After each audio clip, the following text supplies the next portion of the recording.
We provide you the platform to turn your dreams into reality. Give wings to your aspirations with KR Mangalam University. Ghaziabad फर्जी दूतावास मामले में UP STF का बड़ा action देखने को मिला है। इस मामले में कई खुलासे हुए। आरोपी हर्षवर्धन जैन से पूछताछ में बड़े खुलासे। 25 शेल कंपनियों और 30 बैंक खातों का पता चला। 30 से ज्यादा देश घूम चुका आरोपी हर्षवर्धन शेल कंपनियों के जरिए फर्जीवाड़े को अंजाम दिया करता था। यूपी एसटीएफ को करोड़ों रुपए के फर्जीवाड़े के सबूत मिले थे।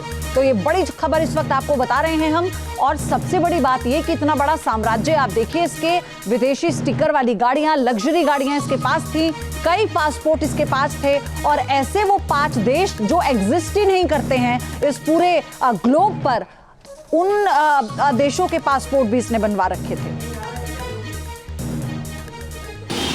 गाजियाबाद में चल रहे फर्जी दूतावास का भांडाफोड़ करने के बाद अब यूपी एसटीएफ गिरफ्तार हुए हर्षवर्धन जैन से जुड़ी हर जानकारी जुटाने में लगी हुई है। अभी तक की जांच में पता चला है कि हर्षवर्धन जैन के भारत और भारत के बाहर तकरीबन 25 बैंक खाते थे, जिनसे हवाला और ठगी के कारोबार को अंजाम दिया जाता था। साथ ही यूपी एसटीएफ की जांच में इस बात का भी खुलासा हुआ है कि हर्षवर्धन जैन के द्वारा कुछ लोगों के साथ मिलकर देश और अलग अलग देशों में तकरीबन 30 सेल कंपनियां बनाई गई थी। इन सेल कंपनियों के माध्यम से भी हवाला और ठगी के कारोबार को अंजाम दिया जाता था।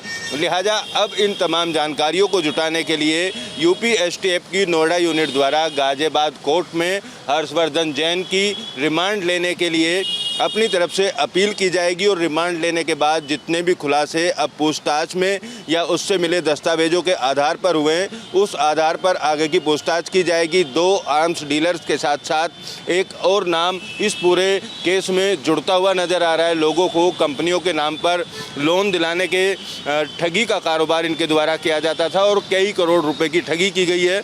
लोगों को नौकरी दिलाने के नाम पर ठगी करने का कारोबार संचालित किया जा रहा था। और जिन देशों का एम्बेसडर खुद को ये बताया करता था, वहाँ से भी इसके खिलाफ कार्रवाई होना शुरू हो गई है। फिलहाल देखना होगा कि यूपी एसटीएफ की रिमांड के दौरान हर्षवर्धन जैन से जुड़े कितने और खुलासे हो पाते हैं और कई ऐसे लोग भी बेनकाब होंगे जो हवाला के कारोबार में भारत और भारत के बाहर हर्षवर्धन जैन के साथ मिलकर इस गोरख धंधे के काम को चलाया करते थे।